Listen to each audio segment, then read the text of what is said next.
Nacional SFN, siempre pendiente de tus necesidades. CNT tiene los mejores planes de internet fijo a increíbles precios, para que estudies, trabajes, navegues y te conectes más. CNT, conectémonos más. Descárgate de una, la app para clientes Banco Pichincha, para pagar, cobrar y pasar dinero con tu celular. Da inicio la revista de opinión Democracia. Buenos días.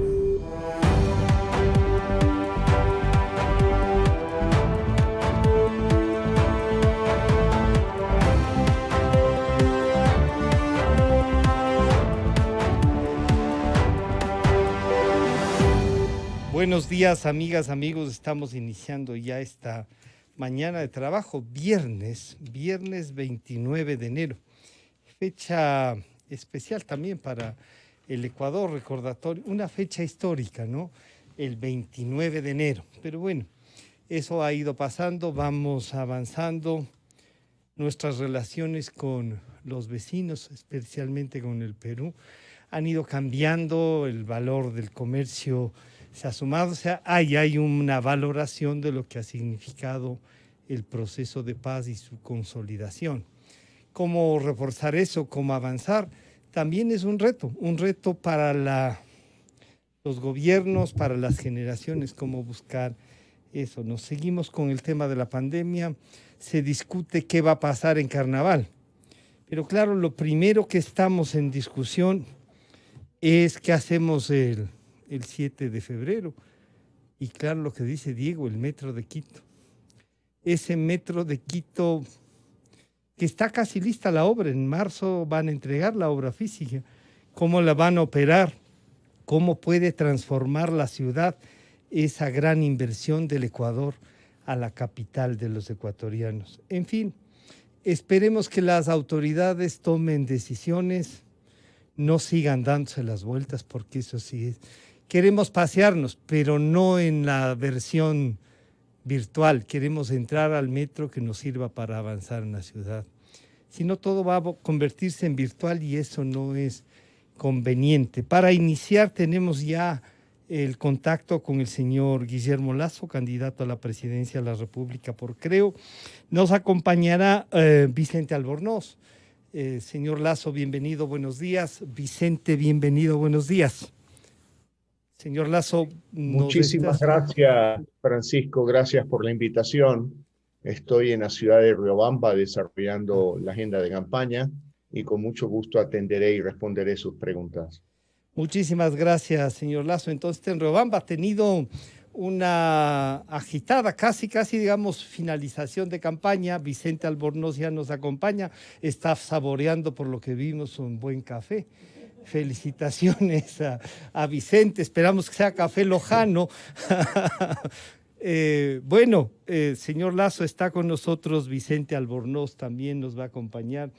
Lo primero que quería era pedirle una evaluación de lo que ha sido la campaña. Ayer estuvo en Quito, en Latacunga, ahora está en Riobamba. ¿Ya tiene usted una evaluación, un sentimiento, tiene un pálpito, señor Lasso? Nuevamente bienvenido. Muchas gracias, Francisco. Bueno, ha sido una campaña signada por la pandemia. Es una campaña realmente distinta, donde en el campo territorial la única herramienta posible en consideración a las medidas de bioseguridad y las normas del CNE son las caravanas. He estado recorriendo el Ecuador, yo diría que en una sola semana, que creo que fue la semana pasada, visité 8 provincias.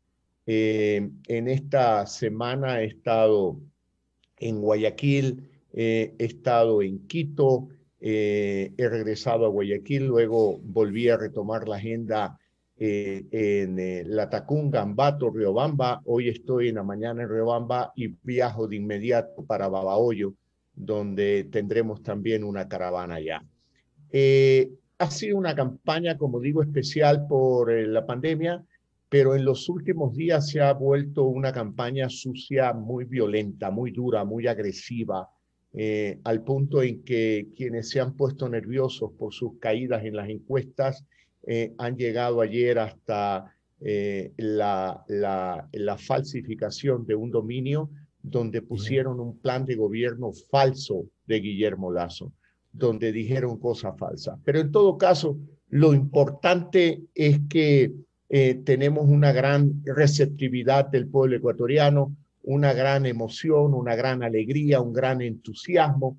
Obviamente no tenemos la unanimidad, nadie la busca, siempre hay expresiones en las caravanas de voluntad de votar por otra alternativa, lo cual está muy bien, eso es el libre juego democrático, y vamos adelante. Mi pálpito es que habrá una segunda vuelta, estaremos en la segunda vuelta. Esta segunda vuelta será una segunda vuelta muy dura, muy agresiva, con gente que no tiene escrúpulos, que no le importa mentir en las redes sociales, falsificar, trucar videos, inventar videos, querer provocar bronca entre terceros. Hemos descubierto claramente de dónde vienen muchos videos, muchos ataques que supuestamente son de otros adversarios en esta contienda, pero no lo son, siempre del mismo. Siempre uno se encuentra con esa mano negra, con esa actitud sucia de querer molestar en la campaña. Bueno, son estrategias y como usted ha dicho, es una estrategia que no habla bien sobre la democracia y sobre todo aquellos que, como usted dice, están nerviosos y así los ha calificado usted mismo. Vicente, si este es un panorama difícil, si este es un panorama, la pandemia, la campaña, esta agresividad con la que se está dando los últimos días de la campaña y, como dice el señor Lasso, la segunda vuelta puede convertirse en una más de mayor agresión, no es menos cierto que esto que estamos viviendo puede replicarse y en el tema económico la cosa está clara. O sea, este es un país con tremendas dificultades. ¿Qué preguntarías este momento? ¿Qué sería el primer mensaje que aspiraría un economista catedrático universitario del candidato Guillermo Lasso? Bienvenido, Vicente, buenos días. Muy buenos días a todos. Bueno, esta es creo mi cuarta entrevista en la que estoy al otro lado del micrófono. Yo siempre he sido el entrevistado, ahora estoy de entrevistador. Así que de esto le agradezco mucho a la Radio Democracia. Ha sido una experiencia extraordinaria. Ha sido una experiencia extraordinaria. Guillermo, muy buenos días. A ver, usted gana la presidencia, se sienta el 24 de mayo en el sillón presidencial y se encuentra con un déficit fiscal de $7,000 millones. ¿Qué hace? ¿Qué hace? ¿Cómo soluciona? Porque $7,000 millones es toda la plata del mundo. ¿Cómo lo ataca? A ver, Vicente, cuando hablamos de $7,000 millones, estamos hablando del déficit del año 2020. Yo asumiré el 24 de mayo del 21 y las cifras del 21 son distintas. El déficit fiscal es menor, alto sí, un problema sí, pero es una cifra alrededor de los $4,000 millones de acuerdo con la información que tengo. Pero igual es un problema. ¿Qué es lo que nosotros planteamos? Planteamos incrementar la producción petrolera en el Ecuador. Yo sé que usted me va a decir que eso toma tiempo, pero bueno, todo toma tiempo para resolver los problemas de manera adecuada. Yo creo que el Ecuador tiene la posibilidad de duplicar en el mediano plazo la producción petrolera. Al siguiente día tenemos listo toda una convocatoria para empresas internacionales en materia de petróleo a efectos de que vengan al Ecuador a invertir en extraer más petróleo. La base de eso, cambiar los contratos. Actualmente los contratos son contratos de servicios, donde casi que hay una rentabilidad garantizada para quien le vende el servicio al Ecuador, porque no está atado ni relacionado al precio del petróleo. Y eso le ha causado realmente problemas a la economía ecuatoriana. Nosotros, respetando los contratos firmados, por supuesto, buscaremos la manera de renegociar dentro de ese respeto a los contratos firmados, pero buscaremos la incorporación de nuevas empresas extranjeras que vengan a compartir el riesgo con el Ecuador. Señor Que Lazo, no sea un entonces, contrato, usted decía, perdóneme, esto de usted prefiere hablar de los 3.800 o 4.000 millones de dólares. Eso no deja de ser más del 10% del presupuesto general del Estado. Pero y también nos está diciendo en la respuesta, Vicente, que lo que usted provocaría es un incremento de la producción petrolera. ¿Tiene usted un cálculo de cuánto podría llevarnos en eso? Sí, Vicente. No, a ver, Francisco, Guillermo, muchas gracias por su respuesta. Tengo que confesarle una cosa. A todos los anteriores entrevistados, candidatos a la presidencia, ninguno se dio cuenta que le estaba yo poniendo una trampa. Porque el déficit para el año 2021 no son 7.000 millones de dólares, son 4.000. Y todos cayeron en la trampa, todos cayeron, pero así, pero clarito en la trampa. Son 4.000, 3.000, tal vez un poquito menos. Sí, dicen 3.800. Dice, yo tengo la cifra, se ve que tiene. Bueno, no cayó en la trampa, pero díganos. Pero todos los demás cayeron. Y cayeron. Y cayeron, sí, les hicimos notar también que caían, usted no ha caído, pero esos 3.800 millones o 4.000 son de todas maneras más del 10% del presupuesto general del Estado. Y claro, usted nos dice que va a elevar la producción petrolera. ¿Tiene previsto en cuánto y cuál es la inversión que requeriría para eso, para recuperar cuánto además? Le voy a poner un objetivo.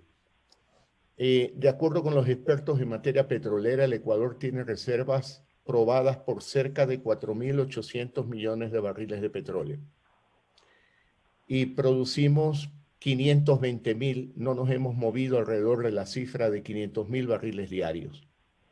Colombia tiene la mitad de las reservas probadas del Ecuador, pero también se planteó una meta como la que yo quiero plantear, y lograron en un horizonte de 5 años duplicar la producción petrolera a 1 millón de barriles de petróleo por día.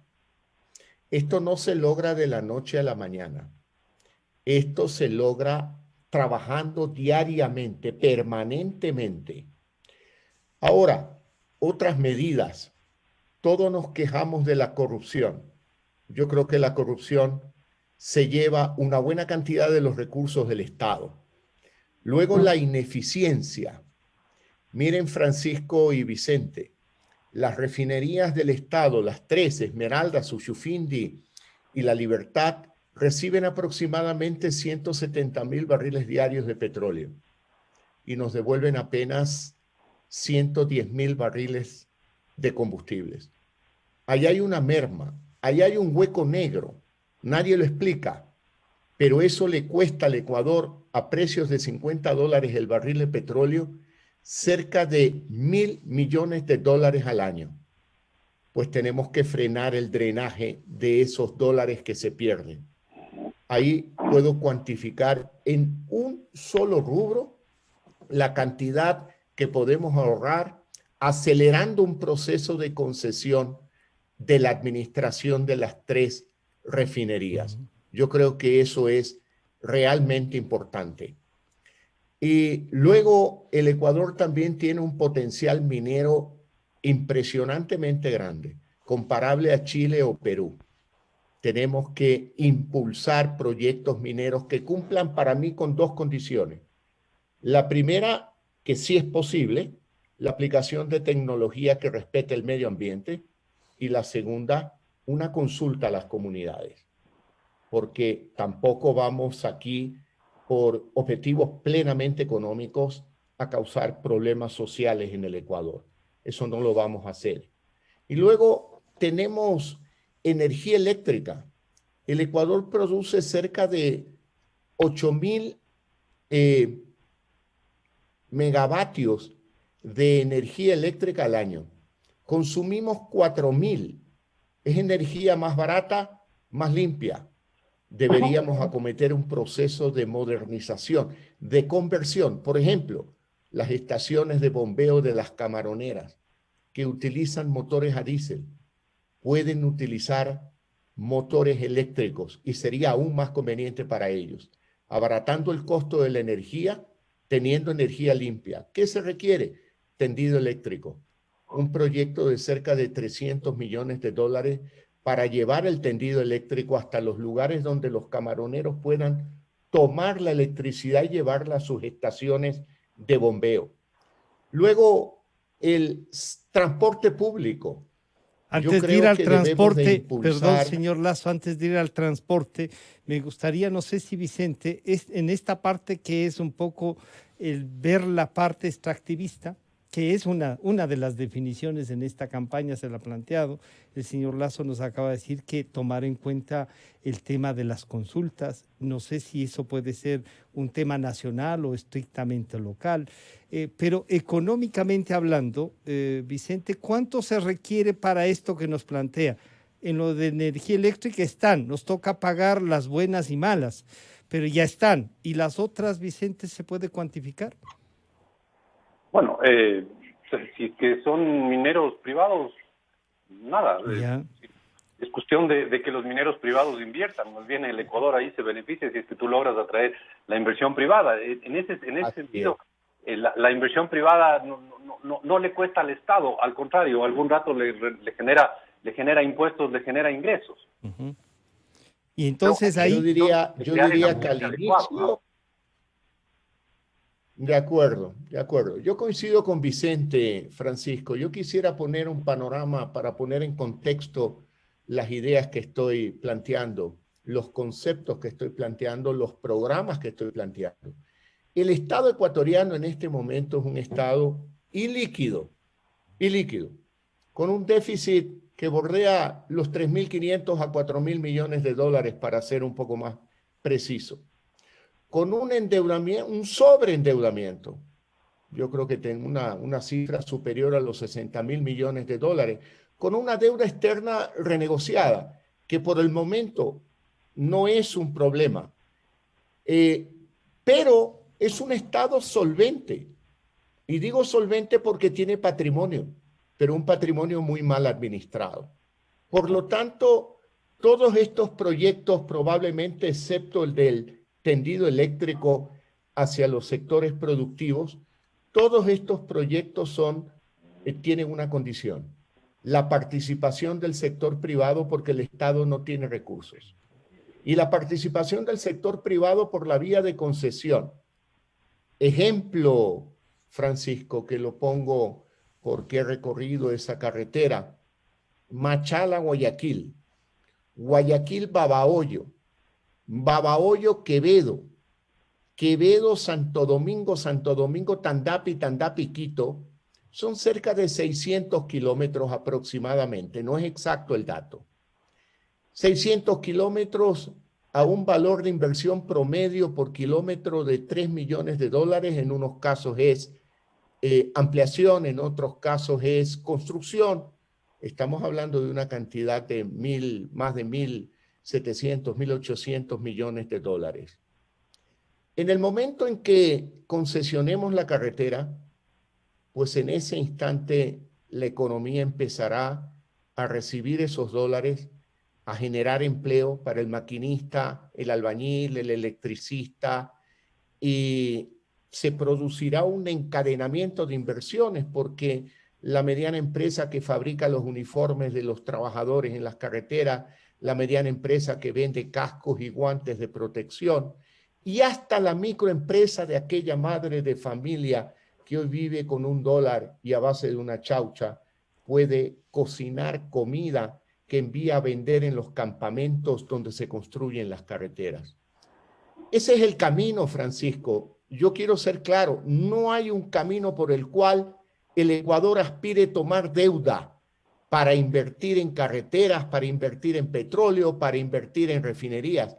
Ese es el camino que tenemos que dejar de transitar. Ese es el camino del correísmo y del morenismo de los últimos 14 años, que han producido desempleo, sobreendeudamiento, que han producido un Estado ilíquido con un gran déficit fiscal y bueno, con obligaciones con los gobiernos autónomos descentralizados, el sistema de seguridad social y bueno, como se dice vulgarmente, debiéndole a Raimundo y todo el mundo. Vicente, tanto, ya el señor Lazo ya no está solo en el primer día. en el señor Lazo ya no solo está en el primer día, pasó y está en unos meses, y ya están concesionadas las carreteras. No, está muy bien. ¿Sí? Está muy ¿Te bien. parece Ahora, que el planteamiento conduce a algo que, no sé, podríamos decir, se ha iniciado este cambio de timón? ¿Hay una propuesta, encuentras, económica ahí?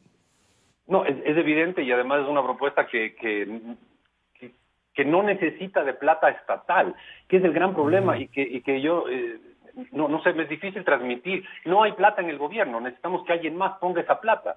La propuesta desde ese punto tiene sentido, pero vamos un poco a ver la plata del gobierno. Claro. A ver, el Banco Central, este momento, y por si acaso, es una pregunta que la he hecho a otros candidatos, casi idéntica, y esta ya no tiene trampa, por si acaso. No, El sí Banco tiene. Central en este momento 720 millones de dólares, perdón, 7.200 millones de dólares de reserva internacional. Eso es un montón de plata. ¿Qué hacemos con ese montón de plata? En esto hay que ser claro, y hay que ser claro frente a las posiciones y propuestas del otro candidato, del candidato Arauz. El Banco Central es un banco de reserva, no es un banco comercial. Aquí no nos vengan con los engaños de que así como la banca comercial capta depósitos y presta el dinero ajeno, bueno, esa es la dinámica de la banca comercial. Un banco de reserva lo que tiene que hacer es conservar la reserva de la economía. Ahí se deposita primero el dinero, una parte del dinero de los depositantes de la banca. Ahí se deposita el dinero de los gobiernos autónomos descentralizados. Ahí se deposita el dinero de del sistema de seguridad social del Ecuador, el civil, el policial, el militar. Ese dinero no es del Banco Central, es un banco de reserva. Y ese banco de reserva nosotros queremos fortalecer su autonomía, porque el gobierno no puede tocar ese dinero. No puede meter mano a ese dinero.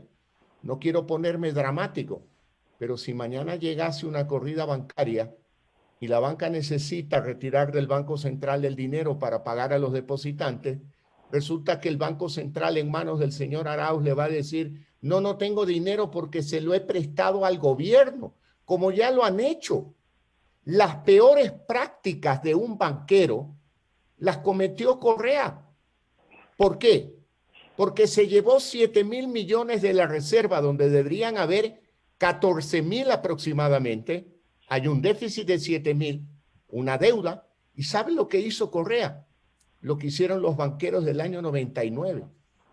Cogieron acciones del Estado, del Banco Nacional de Fomento, de la Corporación Financiera, que nunca serán vendidas, y se las entregó en dación en pago al Banco Central para parcialmente pagar los 7.000 millones que se tomó de manera indebida. Por lo tanto, y quiero ser claro con esto, nuestro programa económico plantea fortalecer la autonomía del Banco Central, y no solo que no tomar el dinero, porque es dinero de la reserva y no es un banco comercial el Banco Central, sino en el mediano plazo devolver el dinero que indebidamente tomó Correa. De acuerdo, esa La es la segunda trampa pasada también, Vicente. Perdón, no Pasada, que la segunda trampa también pasó, porque si no otro Sí, dijo, no, bueno, vamos a ver en qué no, invertimos y cómo nos gastamos, nos han dicho. sí, pero no es el único que pasó esta prueba, pero Sí, no, así es. en realidad. Ahora, vamos ya a lo que yo creo que es el mayor problema económico del país. El mayor problema económico del país es que estamos encerrados con una cuarentena, con una pandemia. No podemos salir a comprar, a vender, a tomarnos una cerveza. No hay cómo ir a ver un partido de fútbol. No hay como ir a una discoteca. Bueno, ya no he ido años a una discoteca, pero cuando iba, si fuera más joven, estaría triste porque no hay como ir a una discoteca. Señor Lazo, ¿qué cree usted que ha hecho bien el gobierno actual frente al manejo de la pandemia? ¿Y qué cambiaría? ¿Y por qué es usted la persona que indicada para hacer esos cambios? Más que criticar al gobierno, que eso es ya perder el tiempo, un gobierno que se va en 4 meses, yo quisiera aprovechar la pregunta de Vicente para presentar nuestro plan de vacunación. Lo primero que yo hice es buscar a un médico como el doctor Alfredo Borrero Vega como binomio, un médico, para tener a alguien de absoluta confianza en un nivel tan importante como la vicepresidencia para manejar los problemas sanitarios del Ecuador. El primero, e inmediato, la pandemia. La pandemia, necesitamos vacunar y yo planteo un objetivo. En los primeros 100 días de gobierno deberán estar vacunados al menos 9 millones o 10 millones de ecuatorianos. Para eso, ¿dependemos de qué? De la provisión de vacunas. No solamente Pfizer las produce, AstraZeneca las produce, Moderna las produce y otras empresas más. Mi primera condición es que sean vacunas aprobadas por la FDA de Estados Unidos o vacunas aprobadas por la Unión Europea. Es decir, vacunas aprobadas por el mundo occidental. Seamos claros. En segundo lugar, no se puede negociar con un solo proveedor, porque ya vemos lo que pasó con Pfizer, y no con Ecuador, sino con Canadá. Pfizer decidió hacer una ampliación en una planta europea y ha dejado de cumplir su compromiso con Canadá. Por lo tanto, para mí se convirtió en un proveedor no confiable. Luego, hay que ver cuál es la vacuna que logísticamente permite un proceso desde la compra, el transporte y la aplicación manejable en los términos de la tecnología actual. ¿A qué me refiero? La vacuna de Pfizer requiere que esté al frío a una temperatura de menos 70 grados. No hay equipos en el mundo todavía suficientes y confiables para mantener una temperatura de menos 70 grados. En cambio, la vacuna de AstraZeneca requiere una temperatura de menos 8 a menos 15 grados. Y sí existen equipos médicos para mantener medicina, en este caso vacunas, a esa temperatura. Luego, hay cerca de aproximadamente 2.200 puntos de sanidad en el Ecuador, desde hospitales de primera hasta centros de salud. Si planificamos en 100 días, tenemos más o menos que cada uno de ellos tiene que aplicar alrededor de 40 aplicaciones de vacunas, dosis de vacunas por día. Y en 100 días es posible llegar a los 9 millones de ecuatorianos. Luego tenemos que hablar del costo, porque el tema costo es importante al final del día. Una vacuna de Pfizer tiene un costo aproximado, las 2 dosis, de $35. La vacuna de AstraZeneca aproximadamente $15. Por lo tanto, tenemos que también tomar en consideración ese elemento. Pero, como digo, no es cuestión de casarse con AstraZeneca, tampoco con Pfizer, tampoco con Moderna. Hay que ir tomando de cada uno para hacer un promedio de costo, un promedio de problema logístico y luego un riesgo donde de buena fe Canadá negoció con Pfizer y ahora Pfizer le está incumpliendo. Nosotros tenemos que tener mucho cuidado y con Alfredo Borrero hemos estado trabajando este tema. Señor Lazo, y claro, hay un tema, Francisco, que es importante. Yo hablé de 2.200 aproximadamente puntos de servicios de salud, pero yo creo que el Estado no puede monopolizar la aplicación de la vacuna. Yo creo que tiene que, de alguna manera, ordenada, liberalizar. ¿En qué sentido? Empresas grandes, Supermaxi, para dar un ejemplo, que es una empresa modelo en Ecuador, una empresa grande, que yo puedo confiar en ellos y de hecho confío en ellos porque conozco su buen gobierno corporativo, que pueden adquirir vacunas para aplicarle la dosis necesaria a sus empleados.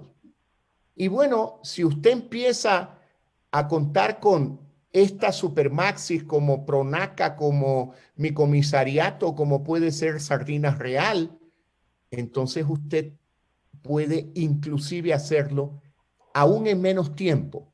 Pero el concepto que el Estado no monopolice la aplicación de las vacunas. Y no lo monopolice porque no conviene, hasta por las razones de corrupción e indelicadeza que hemos visto en el último año producto de la pandemia. Corrupción, donde los hospitales fueron moneda de cambio de los políticos, y de las indelicadezas que penosamente han sucedido en los últimos días con las preferencias para la aplicación de la vacuna. Claro, esa siendo, como usted dice, una indelicadeza y viniendo desde el Estado pasa a ser otra cosa y no es indelicadeza y que hay que explicarla y explicarla mejor. Pero usted dice en 100 días. Ya un candidato decía que había conversado con un presidente latinoamericano y que le habían ofrecido 4.200.000 vacunas. Y es un país que todavía ni ellos han logrado conseguir las vacunas para su gente, ¿cómo les pueden ofrecer? Pero usted dice en 100 días.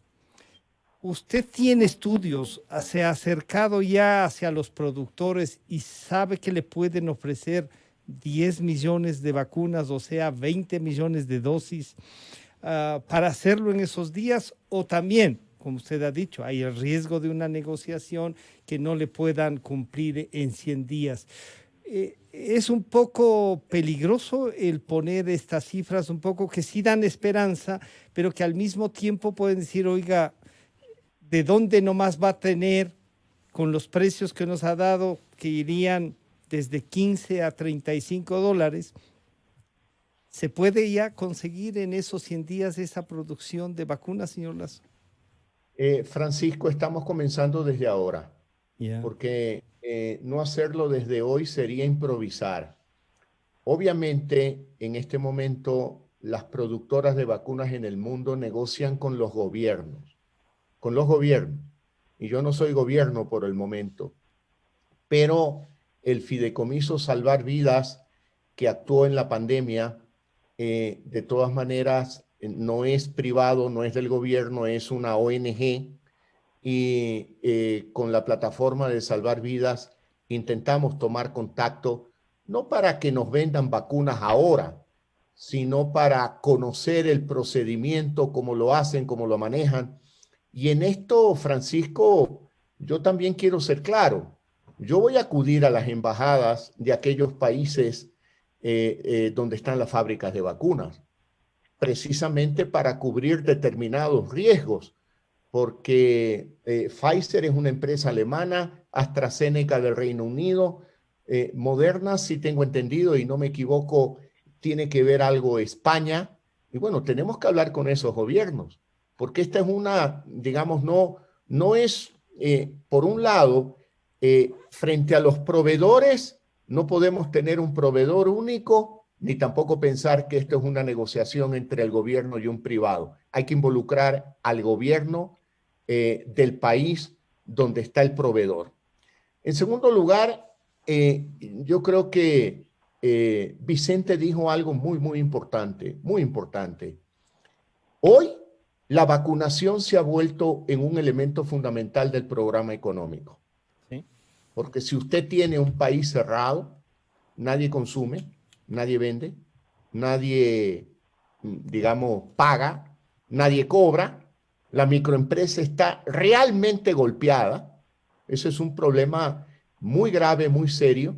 Por lo tanto, la vacunación, diría yo, que casi es el primer punto del programa económico, para que salgan a las calles con tranquilidad, porque ya también la ansiedad de que vamos, y en esto quiero advertir, la aplicación de la vacuna no significa que dejaremos de usar mascarilla. Se aplica la vacuna y durante algún tiempo vamos a tener que seguir con la precaución del distanciamiento, la mascarilla y el alcohol, pero con la tranquilidad de la vacuna se puede salir a la calle, se puede salir a trabajar, porque el trabajo telemático también tiene su límite. Uno no puede vender sándwiches telemáticamente, digamos. Hay que tener un local donde se anuncia, donde va la gente, donde se toma una Coca-Cola, una Pepsi-Cola para no donde tener, baila no Vicente a nadie. Y bueno, ahora, yo prefiero... Adelante, más Vicente, entra. al gobierno plantearles nuestro plan de vacunación y decir, ese plan de vacunación se ha convertido en el primer elemento del programa económico de nuestro gobierno. Vicente. Sin duda, la mejor política económica que podría implementarse hoy es vacunar al Ecuador. A ver, hagamos un par de Así números. es. Vacunar a todos los ecuatorianos a un precio, 10 millones de ecuatorianos a un precio de $30 por vacuna, son 300 millones. 300 millones es lo que se gasta el gobierno en 15 días, en menos de 15 días de funcionarios públicos. O sea, sería una política económica espectacular con un costo relativamente bajo y un beneficio enorme. Ahora, hablando un poco de Pero sería un poco menos, Vicente, porque tienes a Pfizer en 35. Bueno. Vamos avanzando nomás. Mis cálculos son más optimistas para sacar un promedio de compra de las vacunas. Ok, pero con 300 millones, vacunar a todo el Ecuador sería el mejor negocio del mundo. Si lo hace por 250. Correcto. Le pongo una medallita extra, pero sería un gran negocio, ¿no? Ahora, vamos un poco a políticas económicas y permítame darle a usted 2 países. Y más o menos la pregunta sería, oiga, de estos 2 países, si usted pudiera traerse a alguien que le ayude, que le asesore, si pudiera importarse al equipo económico que manejó el país A y el país B, ¿por qué lado se iría y por qué? Y los 2 países son Grecia, que tiene algo interesante, es un país que no tiene una moneda propia y tiene muy poca influencia en su moneda, que es el euro, y Venezuela, que sí tiene una moneda propia. Y esto, no es, por cierto, no es la primera vez que hago esta pregunta. ¿De dónde se trajera usted un asesor económico, un equipo económico, ideas de manejo de la economía? ¿De Grecia, que se quedó en el euro y no tiene soberanía monetaria, o de Venezuela, que sí tiene soberanía monetaria? Utilizando los términos de los jóvenes adolescentes de la Sierra, de Quito, yo diría que esa pregunta es tillo, pues. Es facilita. Esa, como diría en el colegio, es una pregunta regalada. Yo voy a contestarla en estos términos. Obviamente que Grecia, pero diría yo que en el Ecuador hay suficientes buenos profesionales en muchos campos, y de hecho he trabajado con ellos los últimos 10 años en el programa de gobierno desde la Fundación Ecuador Libre, y creo que tenemos ecuatorianos de primera categoría a los que debemos de darles la oportunidad de presentarse en sociedad, en el sector público, como ministros, como subsecretarios, gente honorable, gente honesta y gente, algunos alumnos de Vicente Albornoz, pero que son muy buenos, muy buenos. Yo creo que aquí hay que tener claro, los últimos 14 años hemos vivido bajo la teoría de que el Estado es el único promotor del desarrollo, que el Estado tiene que hacer todo. Recuerden ustedes que en la época correísta hasta logró cerrar algunas ONGs, diciendo no, si tú haces labor social, no, tú retírate, que esto solo lo hace el Estado. Ese concepto es el que tiene que cambiar hacia una sociedad donde participe el Estado, el sector privado, las ONG, el sector social, porque todos juntos sacamos adelante al Ecuador. Esto no podemos decir, ganó Lazo, Lazo es mago y tiene una varita mágica que nos arregle todos los problemas. No, señor. No soy mago, no tengo varitas mágicas. Lo que yo sí tengo es capacidad y experiencia y sabré organizar un buen equipo de trabajo, hablar con claridad a la sociedad ecuatoriana y decir, de esta salimos juntos. Y el primer aporte del sector privado, en algunos casos local y en otros casos inversión extranjera, es decir, mire, el Estado no tiene recursos y no vamos a parar la inversión en infraestructura pública, lo haremos con dinero privado. ¿Usted cree que esta apertura y que Vicente le acaba de regalar, decía usted mismo, la pregunta, cosa que no suelen decir los alumnos, que regale preguntas, no suelen decir. Ni algunos colegas candidatos tampoco. Tampoco los otros candidatos pueden quejarse de que esa no les ha regalado. Pero ahí va una. cuando usted dice el financiamiento, lo que podría traer, y se habla siempre de seguridad jurídica, de un montón de cosas. Yo digo, ¿cuándo ha venido inversión privada al Ecuador? Quizá entonces nunca hemos tenido las condiciones. Si no ha sido vía petróleo, no ha venido.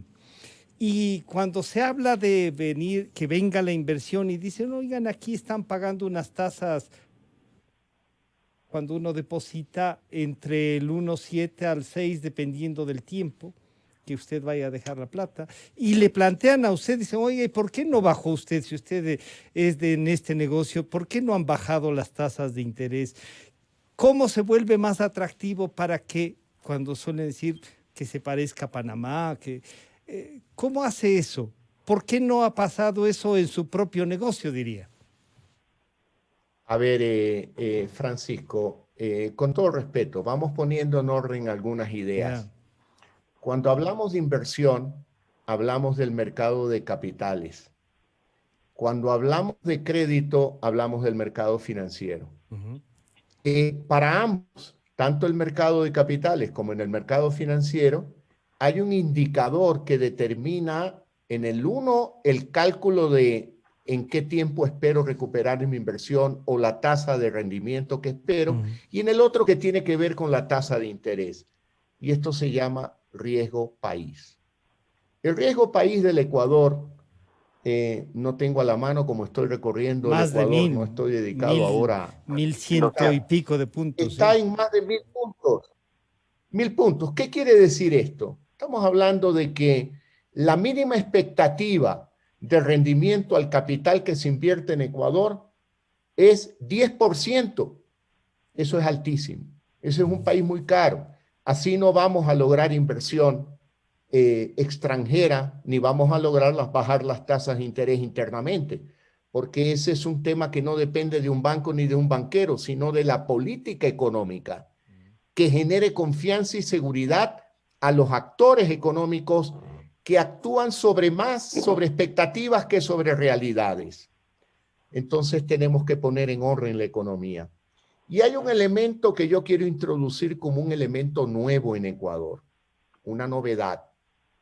En los últimos 40 años, para no hablar hacia atrás, del retorno de la democracia, usualmente los economistas hablan, tenemos que bajar el déficit es manejable, el déficit no es manejable, y vamos a poder, bajo la línea, financiar tanto, porque entonces, no señores, tenemos que apuntar a déficit cero. No nos gusta deber, no nos conviene deber, la tasa de interés es alta, el servicio de la deuda impacta a los programas sociales.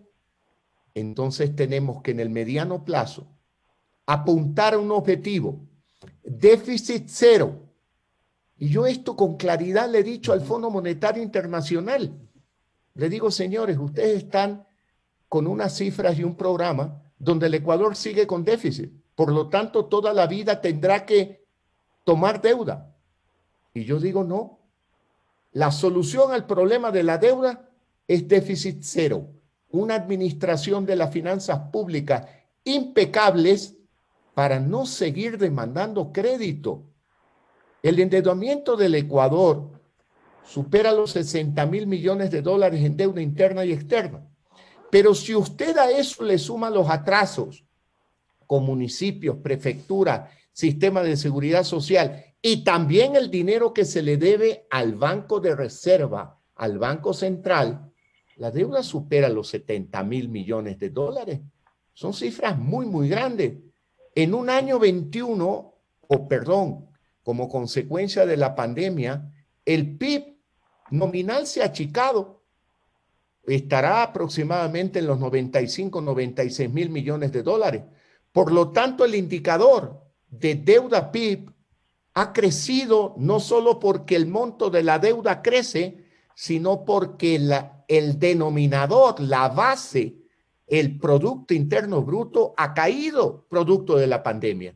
Entonces, tenemos desafíos muy grandes en el mediano plazo. Y aquí hay muy buenos economistas, muy buenos técnicos con los que vamos a sacar adelante al Ecuador de este de este mal momento, de esta crisis, de este problema. Crisis que no es solo económica, sanitaria, moral y ética, y una grave crisis de inseguridad ciudadana. Por lo tanto, vacunar y proteger la vida física de los ciudadanos es un desafío del nuevo gobierno. Y todo demanda recursos. ¿Y de dónde van a salir? Tenemos que luchar contra la corrupción y tenemos que ser eficientes en la administración de los recursos públicos. Vicente, ahí está una visión económica y de Estado, ¿no? Sin duda. A ver, Guillermo, todas las preguntas que le he hecho hasta ahora han sido hechas a algún otro de sus colegas candidatos, por si acaso, pero la que viene no. Pero una aclaración importante. Yo creo que sí hay una varita mágica. La varita mágica es la que tendremos los ecuatorianos el 7 de febrero y podremos decidir por nuestro futuro. Esa es la varita que realmente en su punta, en el esferito, en la pluma, en el marcador que llevemos, tendrá el poder de decidir el futuro del país. Guillermo, una pregunta que esta no le he hecho a ninguno de los anteriores candidatos, y es sobre otro candidato, sobre el candidato que yo no pude entrevistar porque se excusó de aquí. No quiso venir a la entrevista en esta radio un candidato, el que está segundo en las encuestas. ¿Por qué cree que este hombre se excusó? ¿Será que realmente estaba tan ocupado como él decía? Vicente, yo soy claro y he sido muy claro con el pueblo ecuatoriano cuando ingresé en política. Yo soy un bachiller. Yo no tengo ningún título universitario. Yo he aprendido haciendo y he aprendido también equivocándome y volviendo a comenzar. El joven Arauz, Andrés Arauz, tengo entendido que es graduado de la Universidad de Michigan, pero creo que no tiene ninguna experiencia. Él es una persona que ha vivido siempre del dinero del Estado. Y yo soy un ecuatoriano que ha vivido del dinero que yo produzco y que además he aportado al Estado. Solo para que tengan una idea, ecuatorianos, en los últimos 10 años, el pago de impuesto a la renta de Guillermo Lasso es de cerca de 15 millones de dólares como persona natural. El señor Arauz paga cero. Cero. Ahí está la prueba clara de que él no produce y yo sí produzco y sé producir. Y voy a dar otro dato. El impuesto y las contribuciones al Estado del Banco Guayaquil, del cual yo soy uno de sus accionistas, en los últimos 10 años es cerca de 400 millones de dólares. 400 millones de dólares. Me duele cuando se roban dinero del Estado porque el dinero que se roban es parte del dinero que hemos aportado a través de impuestos y contribuciones al Estado. Y eso es prueba de los dos modelos.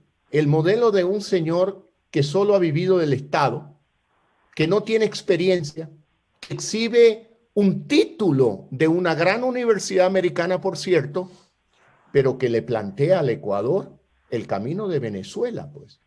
Porque si usted le preguntaba si él escoge Grecia o Venezuela, de seguro hubiera escogido Venezuela, pues. Si él está planteando desdolarizar el Ecuador, es decir, tener moneda propia para sus anchas, emitir billetes y no tener límite en el gasto público y producir hiperinflaciones, devaluaciones, impuestos indirectos que paga el pueblo de Venezuela, no solo con su miseria, sino con la migración de venezolanos al mundo. Ese modelo propone el señor Arauz. ¿Y por qué no va a las entrevistas? ¿Por qué no va a los debates? Porque no tiene capacidad y porque no tiene experiencia. Lo único que puede exhibir es un título universitario que no es patente de corso. Entonces, la pregunta de Grecia o Venezuela no era tantillos, entonces. También era una pequeña trampita escondida por ahí, por si acaso, ¿no? Bueno, pero les resultó tillos, Vicente, les resultó tillos al señor Lasso. Pero usted decía una cosa que es importante, perdón, Vicente, una cosa que nos acaba de decir. Desvalorizaron mucho los títulos universitarios. Volvieron como un objetivo el llegar a PhD. Como que ser PhD era ya lo máximo, y eso nos daba la garantía para todo. Y ahí hay una visión de educación. Dejaron las carreras técnicas, cerraron los colegios como uno que usted debe haber pasado por la carretera en Atacunga, el Simón Rodríguez, el de Agricultura, como puede ser el colegio Ramón Barba Naranjo de Metalmecánica. Cerraron y bajaron de nivel, como que había que ser de ley PhD para tener una visión de vida y de futuro de realización. Y usted nos está diciendo, yo soy un bachiller, y créame que hasta no hace mucho, en los años 80, ser bachiller era ser bachiller, pues, señor Lazo. Pero mire, Francisco, usted tiene toda la razón. El objetivo para mí de la vida, y no quiero filosofar, es buscar la felicidad. Y la felicidad no está ni en bienes materiales, ni en títulos. Está en lo que uno es capaz de lograr en materia de realización para él y para su familia. Yo coincido con usted. Hay centros técnicos como el Galo Plaza Lazo en la provincia de Los Ríos, que tenía vocación agrícola, que está cerrado. Y a nosotros nos va a tocar reactivar todos esos centros de educación media y bachilleratos técnicos. Muchos jóvenes. Y perdónenme, ¿qué fue mi caso? Yo debí trabajar desde los 15 años de edad para apoyar en la economía del hogar de mis padres, pagar la pensión de mi colegio. Y como yo hoy, hay muchos jóvenes ecuatorianos que quieren estudiar un bachillerato técnico para ya adquirir un oficio e incorporarse a la actividad productiva de inmediato. Por lo tanto, la educación técnica es vital para el desarrollo del país. Y ya no fue una pregunta, pero ya que lo tocó Francisco, dentro de nuestro programa en materia de educación, es la reactivación de todos los centros técnicos, aparte de recuperar esas escuelas rurales que cerró Correa, 5.000. En 4 años nos planteamos rehabilitar al menos 2.000 y que han impactado negativamente a la familia agrícola del Ecuador, porque no habiendo internet, el niño o el joven ha debido irse a estudiar lejos de la familia, con parientes, con amigos, con padres, y la familia se divide. Por lo tanto, ahí hay 2 objetivos de nuestro programa de gobierno: las escuelas rurales, la educación intermedia, la educación técnica, y bueno, ya que nos pasamos de educación, el primer programa de educación, el más importante para nosotros, será luchar contra la desnutrición crónica infantil, que afecta el desarrollo de los niños y luego de los adolescentes, jóvenes y adultos ecuatorianos. El Ecuador tiene uno de los índices más altos de desnutrición crónica infantil. América Latina tiene un promedio, la región, de un 9%, y Ecuador tiene 29%. Y estoy en la provincia de Chimborazo en este momento, que es la provincia con el más alto indicador, el 34%. Entonces tenemos que alimentar a los bebés apenas nacen, tenemos que alimentar a las madres, tenemos que hacer un esfuerzo inmenso para concientizar una dieta sana en proteínas más que en carbohidratos, digamos. De alguna manera el ecuatoriano está acostumbrado a comer arroz en abundancia, y si no come arroz no siente que ha estado bien alimentado. No se llena la barriga, pues, no se llena. Vicente, se nos está yendo el tiempo, señor Lazo, también es, y yo pediría entonces una última visión, Vicente, para que nos comente cómo ha sido de transversal la economía en este diálogo, y claro, pero también tomando esa parte social, esa parte de desarrollo. ¿Qué sería lo último que piensa Vicente Albornoz, catedrático, profesor universitario, que le dice, a ver, con esto usted puede graduarse o haga la veña y salga? Bueno, está bien pedirle una nota al profesor. Bueno, a ver, no, lo único que puedo decir es no cayó en ninguna de las 3 trampas que le pusimos, y que, por cierto, casi, en eso se ha diferenciado de los anteriores que hemos entrevistado. La trampita de los 7.000 millones de déficit estaba bien puesta y nadie se dio cuenta. Era una maldad. Nadie se dio cuenta Eso sí hay que reconocer ese tema. Guillermo, yo creo que la mejor política social que podría implementar el Ecuador es vacunarnos. ¿Cuál sería, en su visión, la segunda mejor, o sea, después de implementar eso, cuál sería la política social más importante o la segunda más importante después de vacunarnos? Crear empleo, crear empleo. Y en esto permítame un pequeño diagnóstico con números para enmarcar la idea. La pandemia ha impactado en una pérdida de cerca de 700.000 empleos. Si vacunamos y logramos el rebote de la economía, esos 700.000 empleos los podremos recuperar, yo diría, en un plazo de 4 años. Pero luego tenemos una tarea más grande. El gobierno, digamos, correísta, durante su tiempo, destruyó 1 millón de empleos formales en Ecuador, a lo largo de 10 años. Y luego su candidato, el actual presidente Moreno, ofreció 250.000 empleos por año. Y no solo que no ha cumplido, sino que para muestra un botón, en el 2019 se destruyeron 150.000 empleos. Es una meta ambiciosa, muy ambiciosa, pero es que tenemos que plantear metas ambiciosas para que el Ecuador salga de la crisis. Tenemos que crear 2 millones de empleos. Pero para lograr esa meta, la economía tiene que crecer a por lo menos entre 5 y 7% anual. ¿Eso no se logra en un año? No se logra en un año, pero se logra en el mediano plazo. Y nuestro programa de gobierno tiene esa como meta. De manera anecdótica, yo les quiero contar que yo tuve una conversación muy coloquial, muy informal, pero de alguna manera ordenada con el expresidente, que en paz descanse, Alan García de Perú. Lo visité cuando había terminado su segundo mandato. Conversamos un poco largo y me dijo, vea, señor Lazo, yo respeto a todos mis colegas de la región, respeto a este señor Correa, respeto a todos. Pero aquí hay algo que es clave. Si usted no crece a tasas del 10% anual de manera sostenida, no crea empleo. No crea empleo, no se engañe. Crecimientos del 1%, del 2%. No solo que no crea empleo, destruye empleo, como el caso del año 2019, donde el decrecimiento económico fue del 0, algo.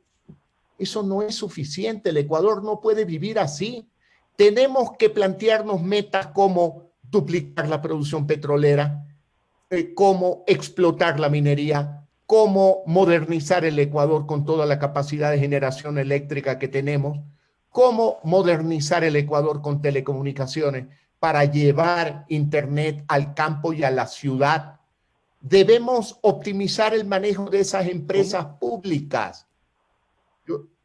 Yo les digo algo. Un buen padre, cuando se entera que un hijo en su casa no come, coge su plato de comida y se lo cede, le entrega el plato de comida al hijo. Eso es un buen padre, un buen gobierno, un buen presidente, es como un buen padre. Hoy en el Ecuador hay hambre, Francisco, hay hambre, Vicente. Muchos jóvenes me señalan, no he comido, muchas mujeres me lo dicen. Y tenemos que también llevar adelante un plan de alimentación mientras dure la vacunación, para que luego se incorporen en la actividad productiva. Pero tenemos que ser ambiciosos. No podemos andar con paños tibios. El Ecuador no puede perder el tiempo. El 7 de febrero es un día crucial para el Ecuador. Crucial. Es casi un plebiscito. Es escoger entre el modelo de Venezuela o escoger Grecia, como lo ha planteado el profesor Albornoz. Escoger la prosperidad o escoger el camino que ha llevado a los hermanos venezolanos a la miseria. En esto tenemos que ser absolutamente claros. No podemos seguir jugando con el destino de los ecuatorianos, con el futuro de los ecuatorianos. No podemos jugar con el futuro de nuestros hijos, de nuestros nietos. No podemos jugar, como dijo ayer el prefecto Caizabamba de Tungurahua. Me dijo, no podemos jugar con el futuro de ecuatorianos que todavía no nacen, pero que llegarán pronto a la tierra, a la vida. Y yo estoy de acuerdo con él. Dos cosas que entonces, yo diría una cosa. Francisco, con total pasión y firmeza, ecuatorianos, el 7 de febrero próximo no es un día cualquiera. Te estás jugando el futuro de tu hijo, el futuro de tu nieto, el futuro de aquellos niños que están todavía en las entrañas de sus madres, que no conocen el mundo. Nos estamos jugando nuestro presente. No podemos votar por gente que dice, yo tengo este título universitario, pero ese título universitario lo lleva a plantear la desdolarización amigable o blanda. La desdolarización amigable no es otra cosa que un chineo amigable. Dame tu celular para extraer oro y yo te doy un celular de cartón que no sirve para nada. Por esa razón, ayer en la provincia de Carchi, en Tulcán, lo han recibido a huevazos, porque eso es lo que merecen esas ideas, lanzarle huevos, no darle votos. Y bueno, ahí estamos, el 7 de febrero hay que decidir. Las propuestas han sido dos cosas que quisiera decir, Vicente, además, que es el primer no economista que dice lo que puede pasar con la economía. No se ha crecido en el menos 0,4%, decreció la economía. Resultó que alguien nos responde también con eso, que es la verdad, porque los economistas nos dicen, este año creció la economía en el menos 2%. Oiga, señor, no creció, pues, decreció. Vicente, muchas gracias por acompañarnos, por preguntar, por las trampas también. Señor Lazo, gracias por acompañarnos, por responder. La nota del profesor, yo no me voy sin nota, pues. No. Yo eso es secreto.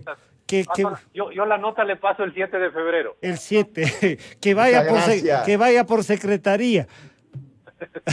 Señor Lazo, muchas gracias. Todos los ecuatorianos. Gracias, Francisco, y gracias, Vicente, por esta muy gracias, simpática y atractiva entrevista. Gracias por exponerse a esta metralleta de preguntas.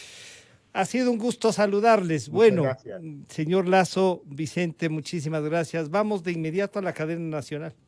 A continuación, XFM se une a una cadena nacional.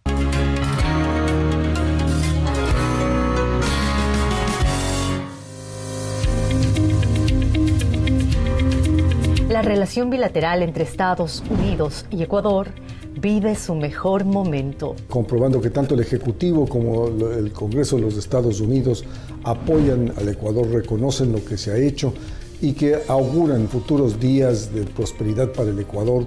El Senado del país norteamericano reconoció mediante resolución el fortalecimiento de las relaciones diplomáticas